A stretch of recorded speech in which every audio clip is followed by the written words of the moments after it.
nada más para entender cómo es la estructura de esta área de calidad de energía dentro de BEC. Es básicamente, estamos dentro de la unidad de automatización, en la subdivisión de calidad de energía, y bueno, muchos saben que tenemos las soluciones de calidad de energía, y parte de esto impacta mucho el tema código de red, ¿de acuerdo?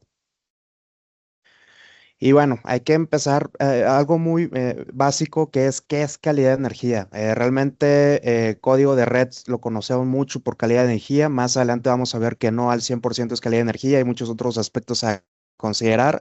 Pero bueno, qué es calidad de energía? Aquí yo tomo una definición que ahí les dejo abajo la fuente, y es básicamente eh, hablamos de calidad. Sabemos que calidad, nosotros cuando adquirimos un producto, estamos hablando que requerimos un elemento, un producto con ciertas características constructivas o técnicas o de lo que ustedes hayan comprado. Para el tema de electricidad, hablando de electricidad en corriente alterna, que es como nosotros comercializamos la energía, hablamos de formas de onda, ¿de acuerdo? Entonces, aquí vamos a ver mucho vamos a involucrar mucho, perdón, la forma de onda de tensión y de corriente. Donde vaya, nosotros lo que nos vende el generador, el suministrador de energía, es tensión, es potencial, ¿ok? Vamos a estar viendo muchos temas de formas de onda de tensión. Tanto hablamos de magnitud, frecuencia principalmente, y su forma, ¿de acuerdo? Igual, como preámbulo, tema, ¿cuál es el costo? ¿Cuáles son las pérdidas que tenemos según estadísticas por una mala calidad de energía? Esto lo tomé de varias fuentes, al final hice ahí una comparativa y llegamos a valores muy promedios. En México estamos hablando de 1,000 millones de dólares anuales.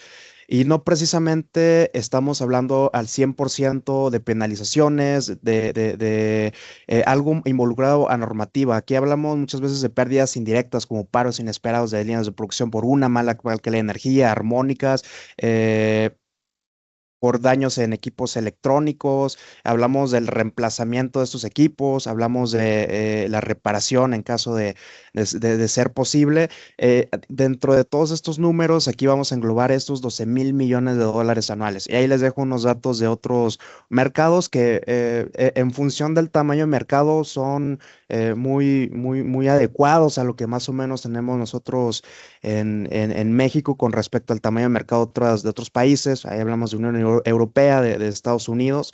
Es muy similar las pérdidas en función, obviamente, relativo al tamaño de mercado. Bueno, hablamos ya de calidad de energía. Hablemos ahora quién rige la calidad de energía en México, y es código de red, que justo es el documento del que hablaremos el día de hoy, que básicamente es esa normativa o ese estándar que en nuestro país, en nuestra región, está rigiendo todos estos parámetros técnicos que nos van a garantizar una buena calidad de energía. Y bueno, de entrada, todo lo conocemos como código de red, con su última actualización.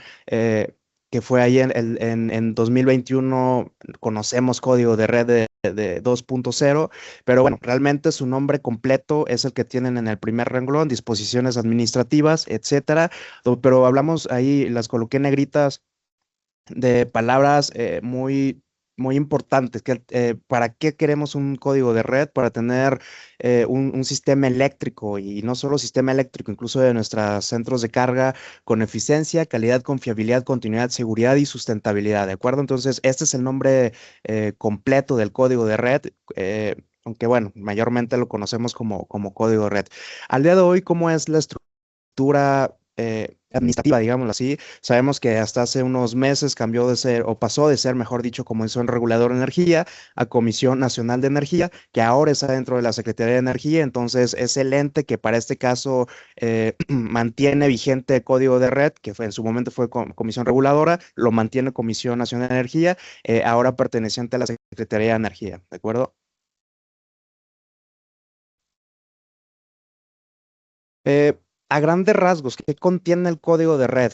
Vamos a hablar desde los procedimientos, temas administrativos, disposiciones operativas. En este caso, a nosotros como fabricantes de soluciones eléctricas para cumplimiento de código de red, perdón, nos vamos a enfocar mucho a los manuales regulatorios. ¿Por qué? Porque esos manuales regulatorios tienen los requerimientos técnicos, ese listado de parámetros técnicos que nos evalúa Comisión Nacional de Energía y que debemos de cumplir. Entonces, nos vamos a enfocar mucho en esos requerimientos técnicos. ¿Cuál es el alcance de este código de red? Prácticamente todos los usuarios del Sistema Eléctrico Nacional. Desde SENACE, si bien SENACE no es un participante que compra, venda, es, digámoslo así, el árbitro, perdón, dentro de eso, es el que está monitoreando nuestros valores y él pasa la información, o este ente pasa la información a Comisión Nacional para ver la evaluación de código de red. Hablamos de transportista, alta tensión, que es la parte de transmisión, distribución, perdón, media tensión, centrales eléctricas, la parte de generación y el mercado más grande al que abarca código de red, que es el centro de carga. Y bueno, todos los participantes en general del mercado eléctrico, que es todos los que están invirtiendo o vendiendo y comprando energía de alguna manera, ya sea distribuyendo, ya sea generando, ya sea comprando, etcétera. Todos los que estén participando dentro de estas acciones dentro del mercado están aplicables a código de red, ¿de acuerdo? Y bueno, ya platicamos, nos vamos a enfocar mucho a los manuales regulatorios. Dentro de los manuales regulatorios tenemos dos vertientes. La primera es para centrales eléctricas, para la parte de generación, y otra parte la tenemos para centros de carga, que son usuarios finales o plantas, las que consumimos energía, ¿de acuerdo?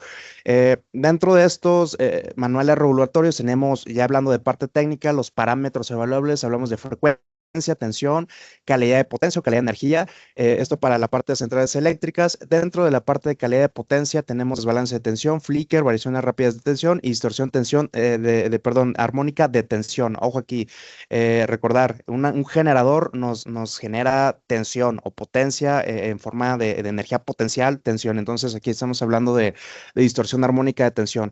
Por otro lado, tenemos el manual regulatorio aplicable para centros de carga, que son las plantas, las empresas, usuarios finales.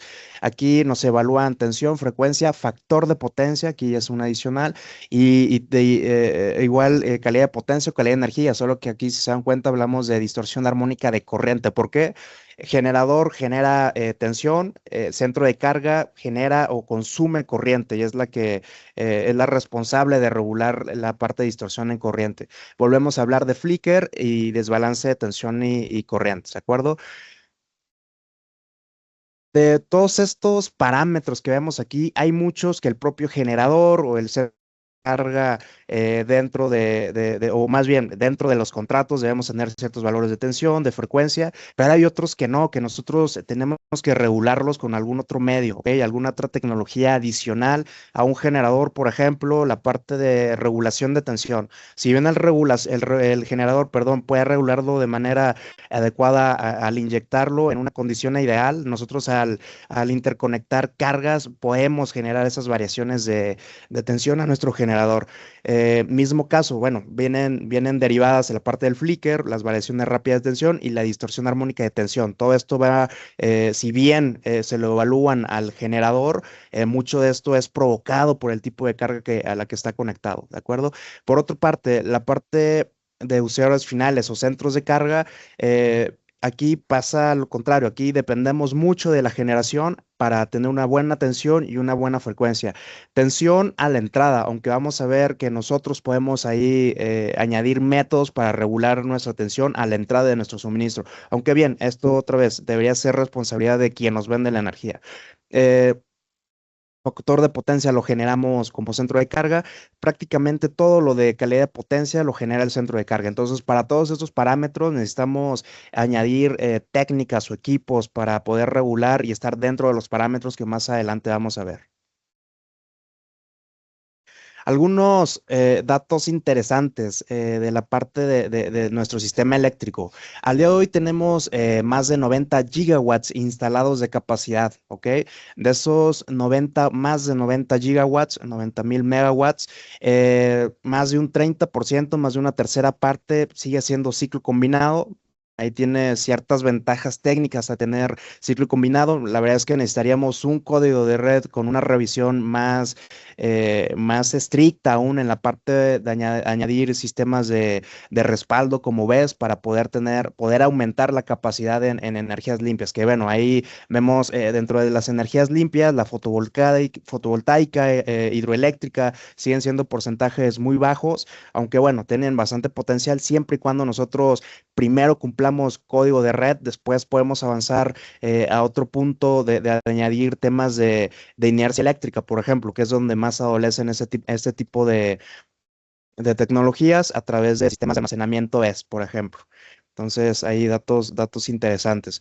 Por otro lado, ya lo platicamos, el mercado más grande al que le aplica código de red es a los usuarios, de los cuales, si se dan cuenta, del lado izquierdo, el consumo anual estimado hasta 2023, ahí les coloco la fuente, fue de 298 mil gigawatts hora durante todo el año, de los cuales, si se dan cuenta, un 60% hacen referencia a la empresa mediana, cargas conectadas en media tensión y gran industria, alta tensión. Ahora bien, esto, si se dan cuenta, es el 60% del consumo nacional, pero si nos vamos a ver en cantidad de usuarios que aplican dentro de este consumo, son poco más del 1% o apenas alrededor del 1%, perdón, poco menos del 1%, punto 0,903%. Que vaya, si lo vemos desde la perspectiva que tenemos de más de 48,2 millones de usuarios, el 1% hablamos más de alrededor de medio millón de usuarios aplicables a código de red en media y alta tensión, ¿de acuerdo? Por ahí podríamos agregar otros datos. El estado que mayor consume energía es Nuevo León, por ejemplo. De hecho, esa región es de las principales consumidoras de energía. Por ahí tenemos la región occidente, la zona de Guadalajara, y obviamente aquí la zona centro, en la parte del Estado de México, Ciudad de México. ¿Vale? Y bueno, bueno, ya platicamos alrededor de medio millón de usuarios, de los cuales alrededor de 1,200 son alta tensión. Esto ya estamos hablando de usuarios finales. Recordar, CFE define media, bueno, baja, media y alta tensión. Para baja tensión, abajo de 1 kilovolt, media tensión de 1 kilovolt hasta 35 kilovolts. Por ahí podemos pasar por tensiones nominales de distribución desde 13,2, 13,8, 34,5, por ejemplo, y todo lo que está arriba de 35 kilovolts, podemos hablar de 69 kilovolts, 85, 115, 230, hasta 400 incluso. Hablamos de transmisión o de alta tensión, ¿de acuerdo? Y ya platicábamos, estos alta y media tensión, estamos hablando del 60% del consumo del país. Y bueno, ahora sí, entrando un poquito en materia, ¿cuáles son esos parámetros que nos solicita código de red? De entrada, bueno, alta tensión es aplicable a todos los parámetros, ¿de acuerdo? Que ahora vamos a ver. Para media tensión, al día de hoy, yo sé que se están trabajando en actualizaciones, pero al menos al día de hoy, la mayoría de estos parámetros son aplicables a estos centros de carga de media tensión, ya platicamos, arriba de 1 kilovolt hasta 35, que tengan más de 1 megawatt instalado. ¿De dónde sacamos este dato? Básicamente, si tú vas a tu recibo de energía, tu contrato de energía, ahí te indica cuánto fue tu demanda contratada, ¿de acuerdo? Entonces, todo lo que quede, todos los contratos por arriba de 1 megawatt son aplicables a los mismos parámetros, prácticamente a todos, que es alta tensión. Abajo de 1 megawatt hay unos a los que no aplica. O no de manera tan severa. Vamos a ver que, por ejemplo, factor de potencia realmente sí aplica, aunque de manera indirecta, ya lo vamos a platicar, pero aplica. ¿Cuáles son a grandes rasgos estos parámetros? Hablamos de tensión, frecuencia, cortocircuito, factor de potencia, control. Aquí la parte de control, intercambio de información, al día de hoy, bueno, intercambio de información es básicamente que tú mandes información al SENACE. La parte de control al día de hoy todavía no es aplicable al 100%, ¿ok? Allá la parte de demanda controlable. Y calidad de potencia o calidad de energía, donde para alta y media tensión arriba de 1 megawatt aplican todos los parámetros que más adelante vamos a ver, mientras que para demandas contratadas o contratos abajo de 1 megawatt únicamente aplica la parte de desbalance de tensión y corriente. Ahora bien, hablemos rapidísimo. ¿Cuáles son, un poquito de detalle, estos parámetros evaluables? Ya no, ya hablábamos de la parte de tensión. Básicamente son esos valores en los que nosotros tenemos, bueno, en este caso, que nuestro centro de carga pueda resistir esas fluctuaciones de tensión, esas variaciones de tensión. ¿Y por qué resistir? Porque nosotros como centro de carga no podemos modificar a un nivel considerable, si es posible, pero en un nivel considerable esos valores de tensión. Entonces aquí dependemos mucho del suministrador de energía. ¿Ok? ¿Cuáles son esos valores que nosotros debemos de tener? Básicamente, bueno, ahí tenemos nuestra tabla, pero en resumen es de valores del más menos 5% de la tensión nominal, ¿de acuerdo? Esto en estado estable, en estado permanente. ¿Qué pasa cuando nosotros estamos hablando de un estado fuera de este estado normal, que es cuando tenemos variaciones temporales mayores? Y estas variaciones de cuánto son, igual, aquí lo tenemos del lado derecho, de más menos 10%, ¿ok? Que son los valores máximos que nosotros debemos, como centro de carga, debemos de soportar hasta por 20 minutos. ¿Qué quiere decir eso? Si tu centro, si la generación está teniendo unas variaciones superiores a este más menos 10%, por alguna razón nuestra planta no tiene la capacidad técnica para soportar esas variaciones y antes de los 20 minutos se desconecta. Obviamente, cuando nosotros desconectamos una carga intempestivamente, va a tener variaciones en nuestro sistema eléctrico. Somos acreedores a un incumplimiento, ¿sale? No obstante, caso contrario, mismo caso, la generación está teniendo variaciones de tensión a la entrada, arriba de estos valores de más menos, o dentro de estos rangos de más menos 10%. Si nuestro centro de carga, soporta estas variaciones por más de 20 minutos, te puedes desconectar sin problemas y tú estás cumpliendo, ¿sale? Entonces, aquí hablamos mucho más bien de lo que tiene que soportar el centro de carga. Incluso, mira, aquí estoy viendo abajo de la tabla, justo se indica esto, que son los valores que debe soportar los centros de carga, ¿de acuerdo? Mismo caso del lado izquierdo. Esas son las variaciones que debemos de soportar. Por ahí, recordemos, el código de red 1.0, por ahí tenía la curva ITIC, donde básicamente aquí hablábamos justo de la parte de variaciones de tensión. Recordar rápido, la curva ITIC es básicamente esa curvita que nos indica los valores bajo los cuales se diseñan los equipos eléctricos y electrónicos, ¿sí? Entonces, si bien ya no la tenemos presente gráficamente dentro del documento, sí tenemos todavía un poquito ahí de relación con estos valores, ¿de acuerdo? Vamos a hablar de la frecuencia. El centro de carga también. Hablamos primero de la parte de que debemos de soportar variaciones a la frecuencia. ¿Cuáles son esas variaciones que debemos soportar? De manera permanente, más menos 1 Hz, ¿ok? Hasta 30 minutos. Bueno, variaciones de más 2.5 Hz y menos 2 Hz. Esto es lo que nuestro centro de carga debe soportar. Mismo caso, aquí se indica, hablamos de soportar, nuestros equipos deben estar adecuados para tener, como, bueno, voy a ser redundante, para soportar esto. No obstante, tenemos otro valor, que aquí es cuando nuestro centro de carga podría ser capaz de generar variaciones al sistema eléctrico. Y obviamente aquí, a nosotros como centro de carga nos exigen variaciones de 0.1 Hz. Y realmente nuestro centro de carga sí es capaz de generar variaciones de frecuencia, sobre todo cuando tenemos conmutaciones de grandes cargas, ¿ok? Entonces, aquí les dejo un ejemplo de un estudio que realizamos, donde básicamente tenemos la gráfica de tensión, gráfica de corriente y gráfica de frecuencia. ¿Qué pasó aquí? Un arranque. Imagínense, aquí tenemos un arranque. Si vemos que nuestra eh, corriente promedio la tenemos alrededor de 500 amperes y tuvimos un pico intempestivo de corriente de alrededor de 800 amperes, esto obviamente nos va a generar caídas de tensión, sacs, pero al mismo tiempo, si nos damos cuenta, también afectamos a la frecuencia, ¿de acuerdo? Entonces, importante que nosotros como centro de carga, vamos a hablar mucho de calidad de energía, pero frecuencia también es posible que nosotros la podamos modificar y estas señales las mandamos al sistema eléctrico. ¿Qué va a pasar? SENACE va a detectar esas variaciones. De ser necesario, eres acreedor a multa, ¿de acuerdo? Entonces es importante tener cuidado con esto. Otro parámetro importantísimo, cortocircuito, ¿ok?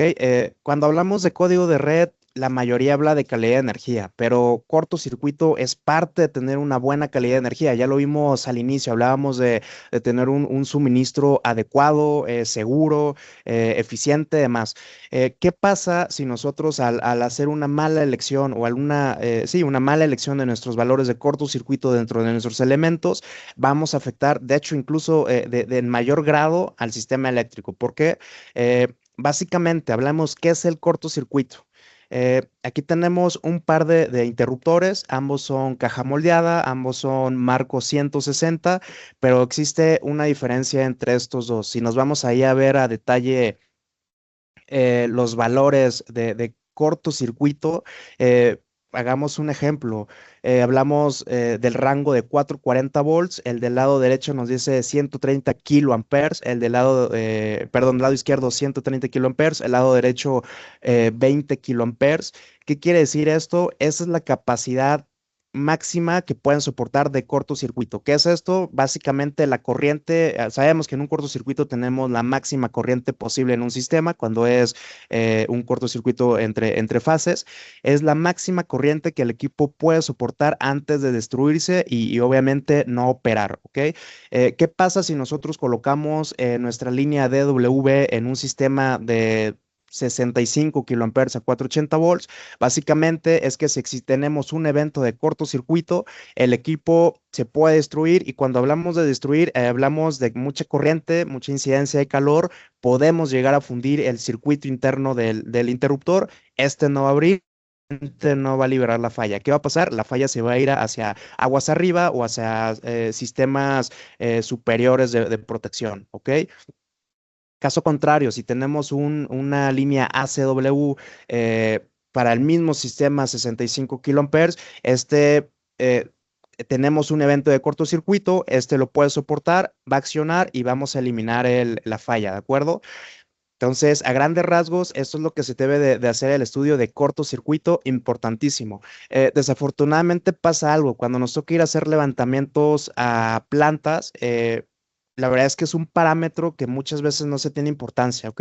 Entonces, indirectamente, desde aquí podemos hablar de las soluciones que VEC tiene. Si se dan cuenta, tenemos capacidades interruptivas en nuestros interruptores, en nuestras protecciones y en nuestros tableros de acuerdo a las solicitudes del cliente. Podemos tener uno de baja capacidad interruptiva o tableros de alta capacidad interruptiva. Incluso si a mí me dices, oye, necesito uno de 100 kiloamperes, sin problema podemos suministrar ese tipo de elementos y el tablero ya ensamblado, ¿de acuerdo? ¿De dónde podemos partir? Bueno, de entrada de un estudio de cortocircuito, ya hay otra forma de llegar a nuestro cortocircuito y nuestra cometida, que es a nosotros, a donde nos evalúan, y ahí les dejo los enlaces, que básicamente es algunos centros de alta tensión, ahí es el listado de centros, plantas conectadas en alta tensión. En este listado del link, ahí van a encontrar el listado de su valor de cortocircuito en la cometida. Y para la parte de distribución o media tensión, aquí no se tiene un registro específico por cada centro de carga, sino por nodos del distribuidor. ¿Qué quiere decir? Una subestación, si tú conoces tu planta, a qué subestación está conectada, puedes llegar a conocer tu valor de cortocircuito, ¿de acuerdo?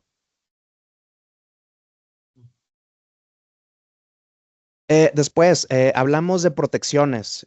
Igual, quiero hacer la ejemplificación. Del lado izquierdo tenemos un interruptor. En este caso, ambos son la misma línea, DW 160, marco 160. Diferencia, uno, su misma capacidad interruptiva. Diferencia, uno tiene la corriente de corte o corriente de disparo a 40 amperes, el otro a 160 amperes.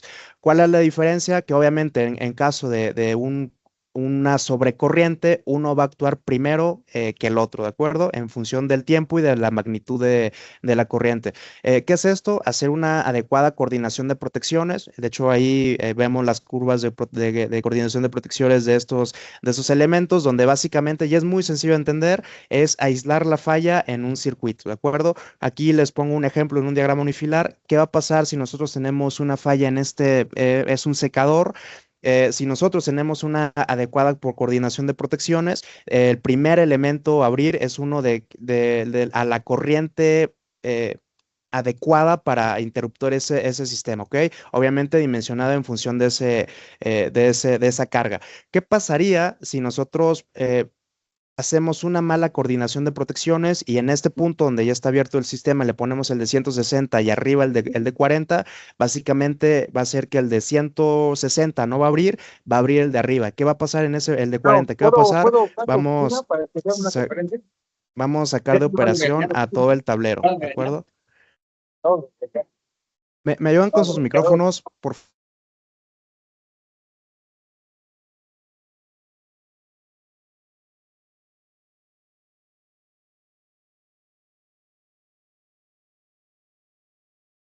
Listo, ahí me escuchan otra vez. ¿Qué va a pasar entonces si tenemos una mala coordinación de protecciones? Que ya no solo vamos a sacar de operación esa carga, vamos a sacar de operación todo el tablero y todas sus cargas, ¿ok? Entonces aquí ya tuvimos un funcionamiento no deseado. Y bueno, esto incluso se puede ir a aguas más arriba, donde vamos a sacar el interruptor del alimentador de ese tablero y bueno, en caso de ser ya a valores muy severos, vamos a sacar protecciones ya a niveles de potencia superiores, ¿de acuerdo? Entonces, coordinación de protecciones, en resumen, es aislar nuestro evento. Lo más cercano posible a donde se genera y que este no recorra el resto de sistemas, porque incluso han existido ya casos, sabemos de casos, de que estas fallas no solo se quedan en nuestro centro de carga, sino que pueden irse a sistemas de protección del sistema eléctrico, ¿de acuerdo? Entonces, ¿y qué va a pasar si sacamos de operación todo un parque industrial? Bueno, sabemos que tenemos vecinos y nosotros nos vamos a hacer acreedores a la multa. ¿Cómo vamos a evaluar esa multa? En función de todas las pérdidas que generaste, ¿de acuerdo?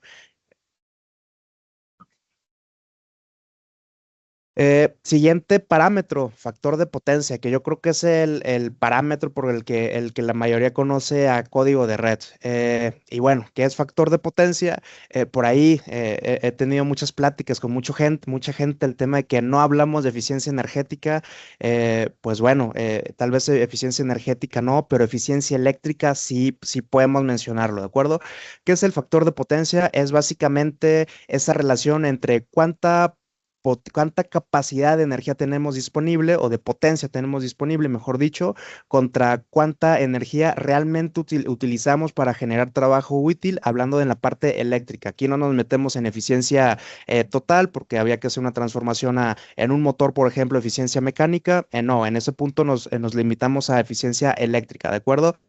Entonces, a grandes rasgos, es eso, es la definición, es ese grado porcentual de nuestra eficiencia eléctrica, ¿de acuerdo?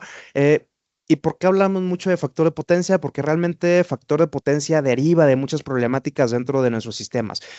¿Por qué? Porque hablamos una de las principales problemáticas que tenemos en todos nuestros sistemas, que son calentamientos, ¿ok?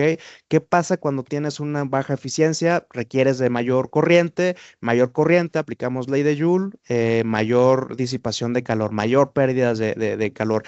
Mismo caso, algo muy sencillo, hablamos de ley de Ohm, mayor corriente, menor tensión, ¿ok? Entonces llegamos a tener caídas de tensión también en ese aspecto, ¿de acuerdo? Más adelante vamos a ver las soluciones que tenemos para esos casos. En el entendido de que seguimos hablando de factor de potencia, ¿cuál es el requerimiento actual del factor de potencia? Si nos vamos un poquito a hablar de matemáticas, vamos a hablar de un coseno de un ángulo, ¿de acuerdo? Recordar, un coseno el coseno de una magnitud debe estar limitada a 0 y 1, ¿de acuerdo? O en este caso a 1 y -1, perdón, porque tenemos valores negativos. Entonces, de -1 a 1, donde nuestra unidad es básicamente tener un 100% de eficiencia. ¿Qué quiere decir? Del 100% de energía de potencia que entra al sistema es consumida de manera eficiente, transformada en trabajo, ¿de acuerdo? ¿Cuál es el valor actual que tenemos? Es de 0,95 en atraso y 1 como valor máximo. Anteriormente, cuando hablábamos únicamente de factor de potencia con CFE, teníamos un valor mínimo de 0.9. Tú no tenías problemas si pasabas este valor a más allá de la unidad. ¿Qué pasa cuando tenemos un valor más allá de la unidad? Vamos a valores de sobrecompensación, ¿ok? ¿Qué genera la sobrecompensación? La potencia reactiva capacitiva. Cuando en un sistema tenemos muchos capacitores, en vez de tener la problemática típica que es tener muchas cargas inductivas, ahora la vamos a tener en forma capacitiva, tenemos sobrecompensación. ¿Por qué anteriormente no había problema? Porque anteriormente no teníamos tanta inestabilidad en el sistema como ahora, con este crecimiento de cargas. ¿Qué pasa si tú sobrecompensas un sistema? Vas a tener un muy mal control de la tensión e incluso vas a tener sobretensiones en tu sistema, ¿ok? Entonces, imagínense, regresamos a hablar de un parque industrial, tú estás generando sobrecompensación reactiva, estás metiendo mucha potencia reactiva capacitiva al sistema, esto se va a derivar en sobretensiones en todo tu nodo, en todo ese bus, a tus vecinos los vas a estar afectando con sobretensiones, ¿de acuerdo? Entonces, en una de esas ellos tienen alguna carga sensible que te soporta un máximo de más 3% de tensión, la puede dañar, ¿de acuerdo? Entonces, al día de hoy ya está limitado, estamos limitados a la unidad, ¿de acuerdo? Y bueno, estos valores los debemos de cumplir para alta y media tensión arriba de 1 megawatt durante al menos el 95% del tiempo medido. ¿Qué quiere decir eso? Cuando nosotros hacemos un estudio de este tipo, un análisis o una evaluación, tomamos miles de muestras. Cada 5 minutos, incluso aquí se indica que es 5 minutal, cada 5 minutos nosotros vamos a tomar una muestra, ¿de acuerdo? De nuestro factor de potencia. Imagínense, durante 30 días, 31 días, vamos a tener varias miles de muestras. De esas miles de muestras, al menos el 95% de este muestreo debe estar cumpliendo con esos valores de 0.95 y la unidad, ¿de acuerdo? Eso al día de hoy. Dentro de unos meses ya, en abril de 2026, vamos a tener una actualización en estos valores. ¿Cuál es esta actualización? Se va a volver un poco más riguroso. Ahora nuestro valor mínimo no va a ser 0.95, va a subir a 0.97 mínimo, mismo límite superior, la unidad, ¿de acuerdo? Si se dan cuenta, ya estamos hablando de valores de factor de potencia muy rigurosos, es una línea muy delgada lo que tenemos ahí como rango de equivocación. Entonces, esto va a ir muy acompañado de las tendencias de nuevos equipos que vamos a ver adelante, ¿de acuerdo? Y bueno, complementando ahí con el acuerdo de CFE, recordar, en 2023 hubo una homologación del cobro de la penalización que tiene CFE, ahora se homologa o toma los mismos valores que tiene código de red, ¿de acuerdo? ¿Qué quiere decir eso? Anteriormente, hasta antes de este acuerdo, CFE te cobraba, perdón, valores o penalizaciones cuando tienes valores de menos de 0.9. Al de hoy, CFE te cobra valores mínimos de 0.95. ¿Qué pasó en esa transición? Muchos usuarios que tenían bonificación por buen factor de potencia, cuando tenían un 0.93, por ejemplo, pasaron a ser penalizados, ¿de acuerdo? Entonces, al día de hoy, CFE está homologado los valores de código de red, penalizaciones cuando tienes abajo de 0.95, ¿ok? Siguiente parámetro que veíamos ahí en la tablita, la calidad de potencia o calidad de energía. Dentro de este renglón tenemos tres parámetros adicionales. Vamos a hablar de distorsión armónica, de desbalance de carga o de corriente y de tensión y fluctuaciones de tensión, ¿de acuerdo? Como lo platicamos hace un rato cuando teníamos la tablita resumen, ya veíamos. Los tres valores o los tres parámetros, mejor dicho, son aplicables a aquellas cargas en alta tensión y media tensión cuando tienes una carga contratada de más de 1 megawatt. Si estás abajo de 1 megawatt, únicamente te aplica la parte de desbalance, ¿de acuerdo? Entonces, bueno, vamos a analizarlas todas. Primero vamos a hablar de distorsión armónica. Otra vez, dentro de calidad de energía, me atrevo a decir que la distorsión armónica es el parámetro que más llega a afectar nuestra calidad de energía. ¿Por qué? Porque básicamente, como su nombre lo dice, es una distorsión o una deformación de la forma de onda.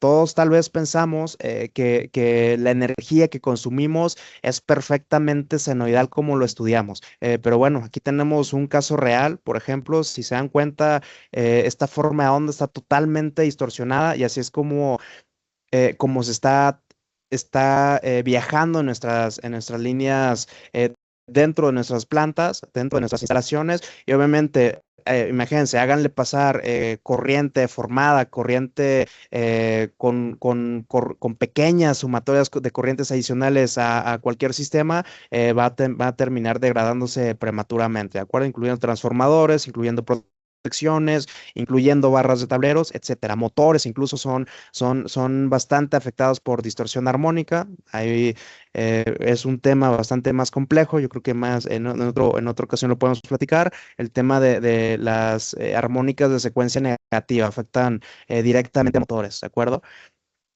Entonces, regreso, distorsión armónica. De entrada, existe mucho la confusión. Tenemos tres tipos de distorsión. Tenemos la distorsión armónica de tensión, como su nombre lo dice, es esas deformaciones en las formas de ondas de tensión. La distorsión armónica de corriente, obviamente deformaciones en las formas de onda de corriente, y la distorsión armónica de demanda. Al día de hoy existe, me he enfrentado a muchas personas que siguen confundiendo TDD y THD, distorsión de demanda y distorsión de corriente. Son parámetros similares de calcular, pero diferentes de evaluar, ¿de acuerdo?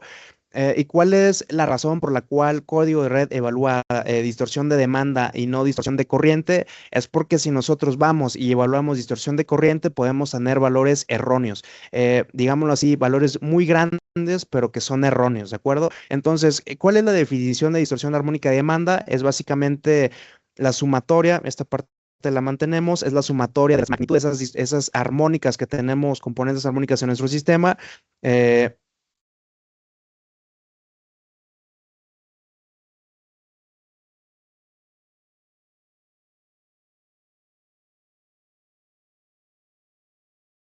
Gibran, ya no se escucha. Sí, perdón, creo que dejó de compartir aquí. No se ve la imagen. Listo, me pueden indicar si ya logran ver la presentación nuevamente?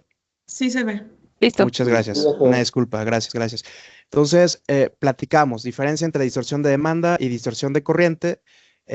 Distorsión de corriente es la sumatoria de todas las armónicas, de todas esas magnitudes, sumatorias vectoriales, obviamente, por eso aquí hablamos de la raíz cuadrada de los cuadrados, a partir de la primera armónica evaluable, que es la segunda armónica, y código de red nos evalúa hasta la armónica 50, que esta es una copia exacta de IEEE 519, ¿de acuerdo? Diferencia, distorsión armónica de corriente, evalúa contra la corriente fundamental, ¿ok? La corriente fundamental en ese momento. Distorsión de demanda contra la corriente máxima de registrada. Estrictamente, código de red indica que ese IL o esa corriente máxima registrada es la registrada en los últimos 12 meses anteriores, ¿de acuerdo? Y bueno, aquí en esta grafiquita de la derecha vemos o trato de explicar por qué es esta diferencia o por qué evaluamos TDD y no THDI. Y es básicamente, aquí hablamos de corriente en magnitud, entonces tenemos corriente fundamental, tenemos 100 amperes, lo vamos a evaluar contra nuestra corriente armónica, que ya es la sumatoria de todas nuestras armónicas. Corriente fundamental contra corriente armónica. Si hablamos que tenemos 100 amperes por cada 25 armónicas, hablamos que tenemos un 25% de distorsión armónica, ¿ok? Pero ¿qué pasa en el caso más grave, en el caso más severo, donde por alguna razón bajamos nuestra carga de esas cargas que nos generaban mucha corriente, pero que no aportaban armónicas, y ahora tenemos las mismas 20 amperes, 25 amperes de corriente armónica, y ahora lo estamos evaluando contra 50 amperes, ya brincamos de tener un 20%, 25% a más de un 50, 60% de distorsión armónica. Pero si se dan cuenta, la magnitud armónica es exactamente la misma, nos mantenemos en 20 amperes. ¿Qué afecta más? Esos 20 amperes contra 100 o esos 20 amperes contra 60 o contra 50 en ese caso, perdón, afectan exactamente lo mismo, pero porcentualmente aquí ya nos puede generar mucho ruido de que aquí porcentualmente ya tenemos un valor bastante grande del 50%, ¿ok? ¿Por qué entonces lo evaluamos contra la corriente máxima? Porque de esta manera nosotros no vamos a evitarnos esos errores de que porcentualmente veamos valores muy grandes, aunque en magnitud no son tanto, ¿ok? Entonces, espero que haya quedado claro. Y en resumen, evaluamos distorsión de demanda, que es la que evaluamos contra la corriente máxima, ¿de acuerdo? Y ahora bien, ¿cuáles son esos valores de corriente máxima de distorsión de corriente de demanda máxima que nos exige código de red? Ese es un extracto, ¿ok? En este extracto estamos hablando para centros de carga de hasta 69 kilovolts. Entonces estamos hablando de baja, de media y baja tensión, ¿ok? Y si se dan cuenta qué valores tenemos aquí, de entrada tenemos una impedancia relativa, que básicamente esta la sacamos del valor de cortocircuito dividido entre justo nuestra corriente máxima. ¿Cómo podemos explicar esta impedancia relativa? Básicamente, ese valor es tu valor de cortocircuito dividido entre tu corriente máxima. Podemos hablar de que qué tanta afectación tú puedes generar a tu sistema. Si tú tienes un valor de cortocircuito 100, por decir un número, y tienes una corriente de 20, vas a tener esa división te va a dar un número mayor, ¿ok? Entonces, digámoslo así, tú afectas menos al sistema. Caso contrario, tú tienes el mismo 100 y tienes un 80, por ejemplo, te va a salir un valor muy pequeño, ¿ok? Son inversos. Entonces, ¿qué va a pasar cuando tú aportas o consumes mucha corriente? Tu valor de corriente es muy alto con respecto a tu valor de cortocircuito, afectas más al sistema. Entonces, cuando pasa esto, tenemos valores menores y por ende vamos a tener porcentualmente vamos a tener valores máximos menores de igual manera. Si se dan cuenta, es algo muy similar a lo que hablamos hace un ratito, de que si nosotros generamos en magnitud un valor muy grande, entonces en porcentaje lo podemos evaluar y podemos ver qué tanto afectamos al sistema. En este caso ya estamos hablando de distorsión de demanda. Entonces no es lo mismo una planta como la fundidora de Beck, por ejemplo, que seguramente tiene una impedancia relativa muy baja, donde genera muchísimas armónicas, genera ahí varios temas de mala calidad de energía. Este es el que llega a afectar de mayor manera al sistema. A comparación, si aquí evaluamos a nuestras oficinas, tenemos una impedancia relativa mayor. ¿Por qué? Porque afectamos menos, tenemos más chance, digámoslo así, mayor holgura de generar armónicas, porque realmente sabemos que la magnitud es menor, ¿de acuerdo? O vamos a afectar menos al sistema. Entonces, eh, esta es la parte de distorsión armónica. Bueno, después tenemos la parte de desbalance. Básicamente, hay dos maneras de evaluar el desbalance, hablando de media tensión arriba de 1 megawatt y alta tensión. Ahí sí necesitamos prácticamente sí o sí al 100% usar un analizador de redes, porque aquí estamos hablando de componentes negativas, que bueno, sí. Vamos a cálculo, sería complicadísimo hacerlo, entonces vámonos a hacer uso de analizadores de redes. Incluso aquí la evaluación habla del famoso clase A, que aquí vemos. Hablamos de J610, que básicamente es la adaptación de IS clase A, que recordar, tenemos tres tipos tres clasificaciones de analizadores: el clase S, el clase eh, es clase, híjole, no me acuerdo, es uno que está obsoleto, disculpe, no recuerdo si es clase B o clase C, pero está obsoleto. Entonces al día de hoy ya tenemos únicamente clase S y clase A, ¿ok? ¿Cuál es la diferencia entre clase S y clase A? Es la precisión de medición. Entonces, para este caso, nos está hablando que necesitamos utilizar equipos clase A. ¿Por qué? Porque tienen mayor precisión, ¿de acuerdo? ¿Y cuáles son esos desbalances permitidos? Básicamente es para tensión del 2% y del 15% para corriente. Esto ya lo platicamos, arriba de 1 megawatt en media tensión y alta tensión. Para demandas menores a 1 megawatt, aquí sí lo podemos hacer de manera matemática más sencilla, que es básicamente sacar una desviación máxima con respecto a las ecuacioncitas que vemos ahí abajo, ¿de acuerdo? Entonces, el mejor método para hacer un buen balanceo de cargas es desde el proyecto, generar ese buen balance de cargas desde el proyecto, que nuestros diagramas unifilares, nuestras cargas estén bien balanceadas entre nuestras tres fases, ¿de acuerdo? Es el mejor método, porque si bien existen, y lo vamos a ver más adelante, dispositivos que son capaces de reducir ese desbalance de carga, tienen sus limitantes, ¿ok? No podemos hacer un balanceo de cargas de valores tan grandes de este parámetro, de este porcentaje, ¿de acuerdo? Entonces, el mejor método, incluso más económico, un buen proyecto, ¿de acuerdo? Y finalmente tenemos la parte de fluctuaciones de tensión, que si bien aquí se relaciona fluctuaciones con Flickr, y es porque uno deriva del otro. Básicamente, una fluctuación de tensión, recordemos, en esas variaciones de tensión que no podemos clasificar como un SAC o como un swell porque están dentro de un más o menos 10%, pero que son capaces de generar variaciones lumínicas. De hecho, aquí es donde ya lo transformamos a Flickr en lámparas, ¿ok? De hecho, el flicker estrictamente es un parámetro más bien con afectaciones biológicas más que eléctricas. No obstante, es derivado de un parámetro eléctrico, ¿de acuerdo? Entonces, ¿qué es flicker? Son esas pequeñas variaciones, esos parpadeos que nosotros, de hecho es la traducción, esos parpadeos que nosotros estamos viendo en iluminación, que afectan al ojo humano, ¿ok? Tiene cierto valor o cierto umbral de irritabilidad, que es el que afecta y es el que aquí evalúa código de red, que otra vez, si bien es un parpadeo que es más un tema más bien biológico, es causado por un tema eléctrico, ¿ok? Entonces, ese es el flicker y bueno, ahí nos da los umbrales que soporta el cuerpo antes de tener dolores de cabeza, tener mareos, etcétera, que es un flicker de cada 10 minutos de máximo uno, mayor es el valor máximo es el uno y de cada 2 horas de 0.8, ¿ok? Entonces son esas pequeñas variaciones que vamos ahí acumulando durante nuestro tiempo de medición. Y bueno, ahora sí pasemos a hablar de las soluciones. Vamos a hablar en el orden conforme fuimos viendo los parámetros. Hablamos, por ejemplo, de la parte de regulación de tensión, ¿ok? Y aquí vamos a hablar del primer equipo, que lo vamos a repetir más adelante, que es el StatCom. ¿Qué es el StatCom? Es un compensador síncrono, ¿ok? Estático síncrono, el cual este utiliza electrónica de potencia. Si tú destapas este contenedor que tenemos ahí en la imagen, vas a ver que tienes módulos de potencia. Si tú destapas esos módulos de potencia, vas a ver que son IMTs con capacitores electrónicos, ¿de acuerdo?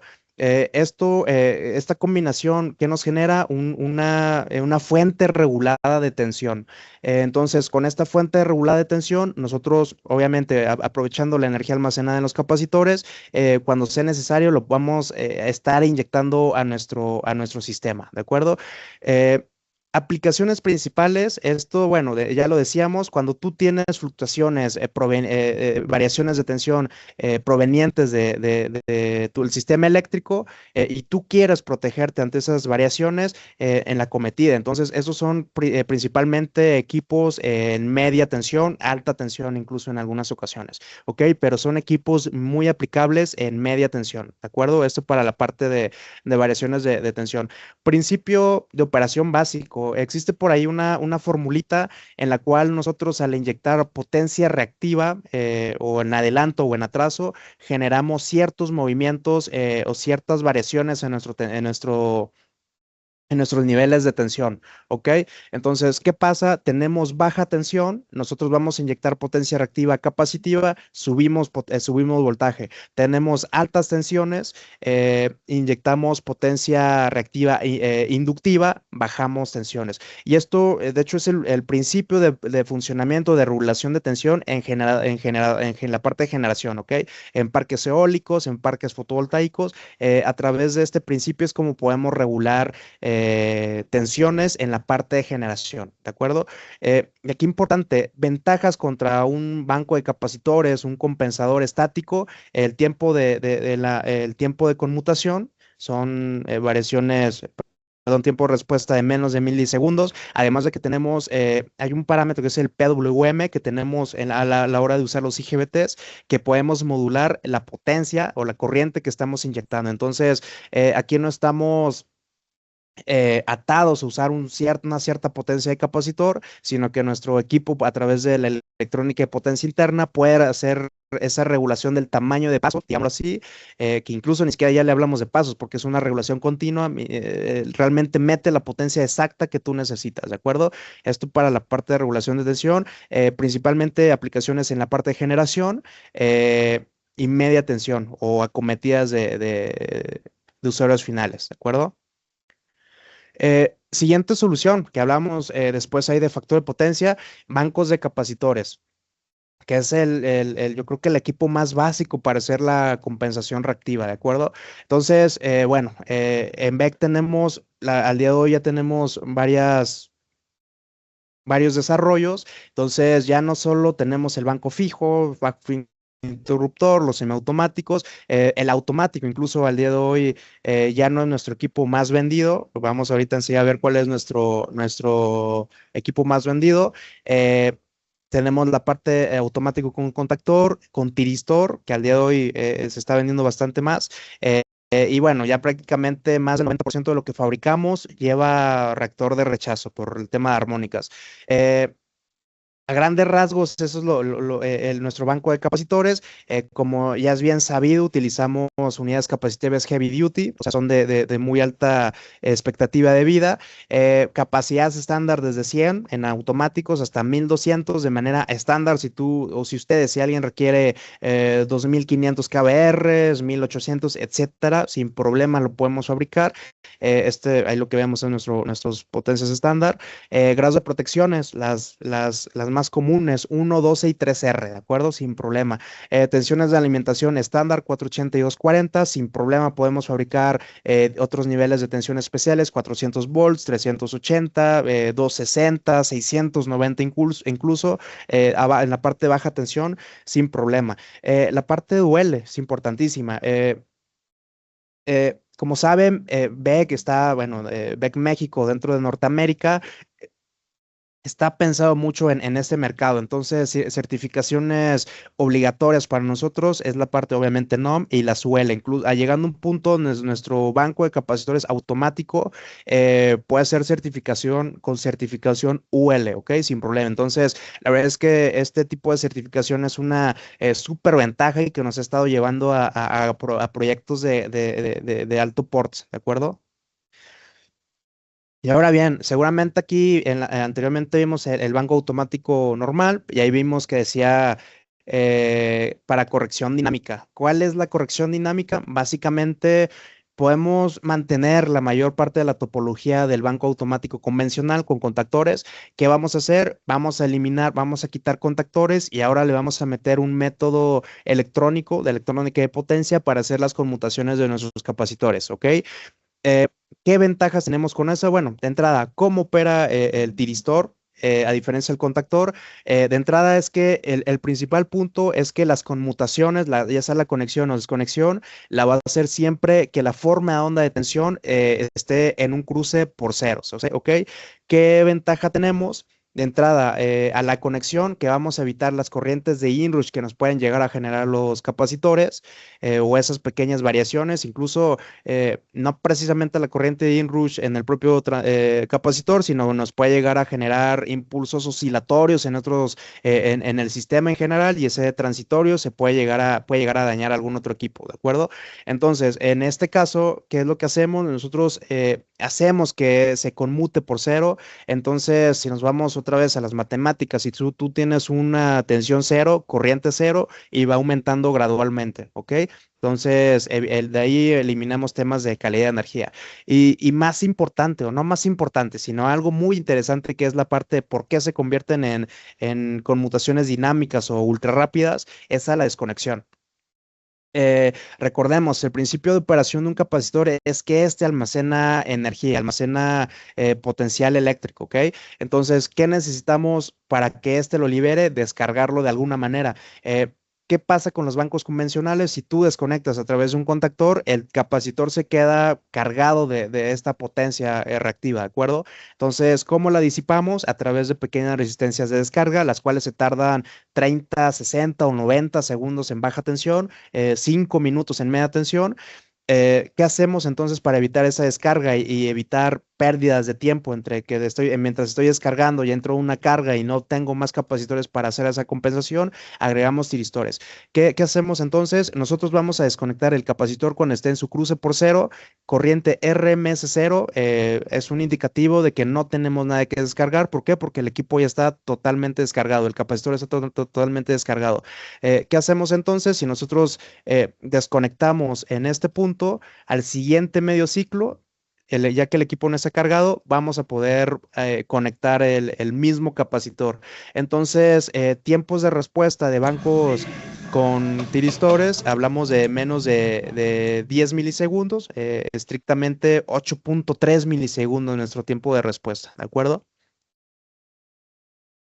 Y bueno, sí hay que hacer aquí algunas consideraciones técnicas a la hora de considerar, o sobre todo cuando queremos hacer un cambio de un banco tiristorizado a un banco, perdón, de un banco con contactores a un banco convencional. eh, ya que básicamente lleva elementos diferentes, ¿ok? Bueno, de entrada quitamos el contactor, agregamos nuestro tiristor. Obviamente, al ser un equipo electrónico, necesitamos pulsos y en ese caso de corriente directa hay que agregar una fuente de voltaje de directa para poder mandar pulsos a nuestro sistema. Necesitamos un controlador que igual acepte velocidades superiores o que conmute con mayor velocidad para poder aprovechar esta ventaja del tiristor. Podríamos utilizar un controlador convencional, pero realmente no vamos a tener mucha ventaja contra un banco convencional de contactores. ¿Por qué? Porque sí, necesitamos un controlador con conmutaciones rápidas de igual manera.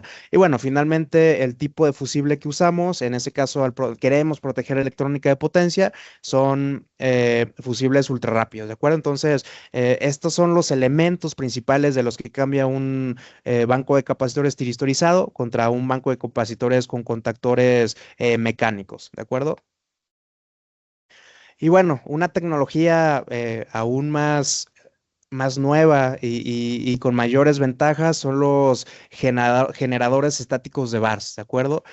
O los SVGs por sus siglas en inglés. Eh, Básicamente es la misma aplicación que vimos en el StatCom. Hablamos de IGBTs, que estos van a estar conmutando o regulando la potencia almacenada en capacitores electrónicos y los vamos a estar inyectando al sistema de manera muchísimo más rápida. Hace ratito hablábamos de 8.3 milisegundos. Aquí en el peor de los casos vamos a hablar de 5 milisegundos, en el peor de los casos. Entonces reducimos mucho el tema de tiempos de respuesta. Eh, Otra ventaja, a diferencia de un banco tiristorizado, un banco con contactores, no estamos limitados en las potencias que vamos a inyectar en función del tamaño de tu paso, tamaño de tu capacitor o tamaño de reactor cuando queremos hacer compensación inductiva también, sino que aquí mismo PWM, recordar, ya lo mencionabas hace un ratito, podemos hacer las modulaciones de esas potencias que queremos inyectar. ¿Qué quiere decir eso? Nosotros queremos hacer tenemos 13.53 kBRs en nuestro sistema. En un banco de capacitores o regularmente o tienes 12.5 o te brincas a 15. Para el caso del SVG, le vas a meter los 13.53 sin ningún problema de manera ultra rápida, ¿de acuerdo? Entonces, es la principal ventaja. Eh, Desventaja, hasta cierto punto, costos. Obviamente, un equipo con electrónica de potencia como el que vemos en la imagen es más costoso. En algunos casos hay algunas potencias muy específicas donde sí logramos competir contra un banco tiristorizado, por ejemplo, ¿de acuerdo? Entonces, bueno, a grandes rasgos este es el compensador estático, que ya lo platicamos, es un generador, una fuente regulada de potencia, entonces puedes inyectar potencia o corriente en adelanto y corriente en retraso incluso, ¿de acuerdo? Y bueno, lo que platicábamos hace un rato, al día de hoy, ¿cuál es la tendencia? AVEC ya no fabrica tantos bancos con contactores. Al día de hoy, incluso aquí les coloco una foto de nuestra línea de producción de bancos y filtros. Mayormente estamos fabricando bancos tiristorizados y filtros activos o SVGs, ¿ok? ¿Esto por qué? Ya lo veíamos, las regulaciones de código de red se están volviendo cada vez más estrictas, entonces necesitamos, tanto en magnitudes como en tiempo, entonces necesitamos equipos que nos logran dar esos tiempos de respuesta, ¿de acuerdo? Entonces, bueno, ahí les dejo esta imagen de nuestra línea de producción, donde, bueno, de izquierda a derecha vemos un banco texturizado, el resto ahí los que ven las pantallitas, los HMIs negros son filtros activos, SVGs, y más adelante regresamos con más bancos texturizados. Siguiente solución, el filtro activo, ¿ok? Mismo principio de un SVG, incluso Realmente el mayor cambio es a nivel software que en hardware. En hardware es muy similar. Aquí el mayor cambio es en la parte software. Mismo principio, capacitores electrónicos, IGBTs, y que estamos inyectando, en este caso, formas de onda reguladas, ¿ok? Ahorita más en el siguiente slide vamos a ver cómo funciona, pero bueno, ¿cuáles son las características del filtro activo BEC? Ya platicábamos, código de red, copia de IEEE nos evalúa desde el armónico 2 hasta el 50. En el caso del filtro activo BEC, podemos mitigar hasta el armónico 51 de manera individual, ¿ok? Es seleccionable. Si tú tienes un sistema muy bien detectado que tiene segunda, tercera, la enésima armónica, tú vas a seleccionar exactamente qué armónicas quieres eliminar y son las que va a eliminar en ese punto. Eh, Capacidades, bueno, por ahí tenemos uno de 25, realmente no lo usamos mucho. Realmente comercial, en la parte comercial tenemos desde 50 hasta 1800 amperes, ¿ok? De hecho, ya hemos fabricado bastante filtro de muy alta potencia, 800 amperes, 1000 amperes, 1200 amperes. Entonces, sin problemas podemos ahí adaptarnos a las necesidades. Rangos de tensión son multitensión, entonces prácticamente cubrimos todas las tensiones nominales nacionales de las máquinas nacionales, incluyendo algunas que vienen de Europa, de Sudamérica, por ejemplo.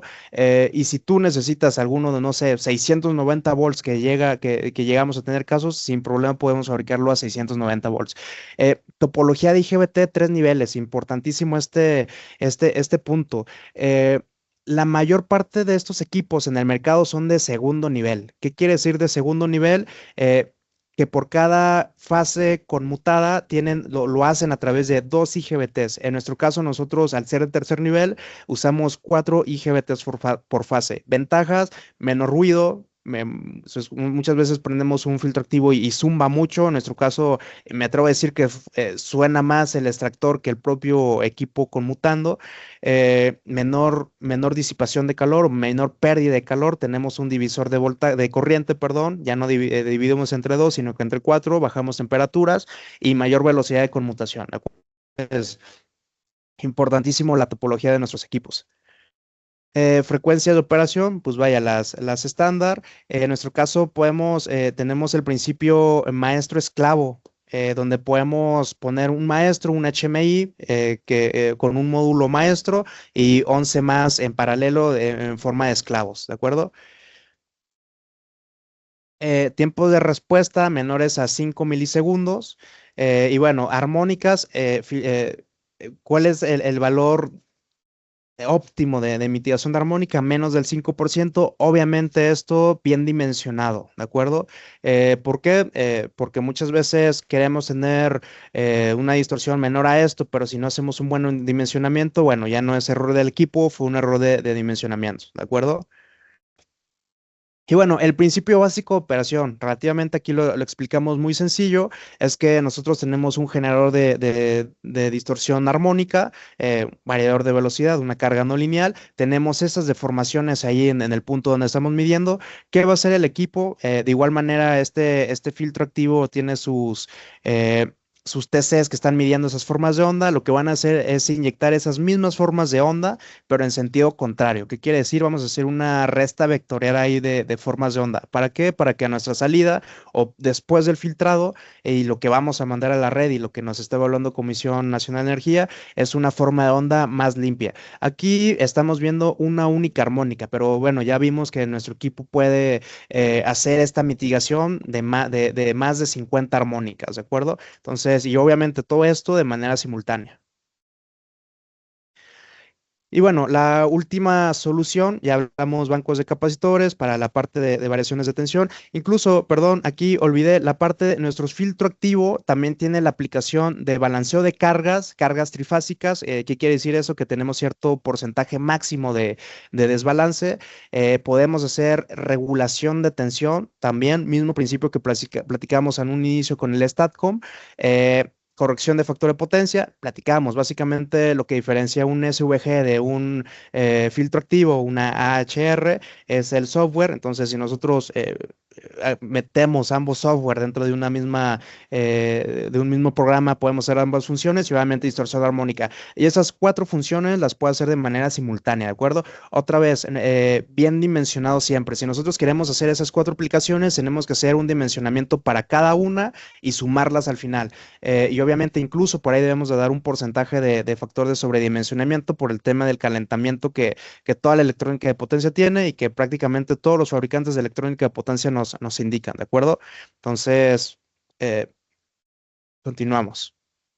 Y bueno, regresamos otra vez a StatCom. Ahora no lo veamos o veamos, sigámoslo viendo en la parte de regulación de tensión, pero adicional, ya lo veíamos, es básicamente un filtro activo en media tensión, con lo cual logramos hacer las mismas características que vimos, variaciones de voltaje, filtrado de armónicas, balanceo de carga y corrección de factor de potencia. E implícitamente dentro del control de voltaje vamos a mitigar flickers, ¿ok? Entonces, mismas aplicaciones, mismo principio de operación, con potencias superiores, aplicable principalmente para media tensión, ¿de acuerdo? Entonces, ¿cuál es la operación del StatCon? Mismo caso que el, que el, que el filtro activo. Aquí la diferencia es que ya no lo hacemos a través de un capacitor propiamente, el cual puede cambiar impedancias, puede generar sobrecompensaciones, tiene ahí ciertas desventajas conectar un capacitor directamente al sistema. Aquí lo hacemos a través de electrónica. ¿Cómo lo hacemos? En caso de que un motor, por ejemplo, que nos genera bajo factor de potencia o un desplazamiento negativo al factor de potencia, lo que va a hacer el StatCom va a hacer esa inyección de corriente en sentido contrario, desplazado positivamente. ¿Para qué? Para que al final el resultado sea una forma de onda de tensión y corriente en fase, ¿de acuerdo?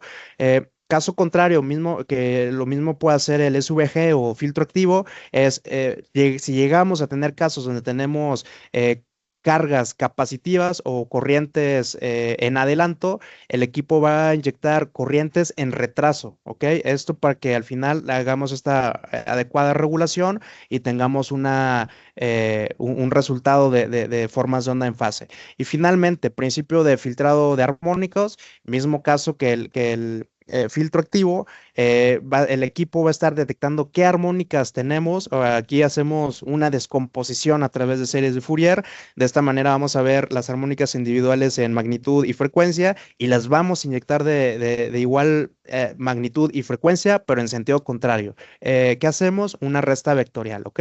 Y bueno, y ahí les coloco uno para una de las principales aplicaciones de StatCom, los hornos de arco eléctrico. ¿Por qué? Porque un arco eléctrico nos genera prácticamente todas las armónicas.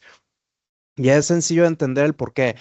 Imagínense, nosotros hacemos un análisis de corriente en un foco.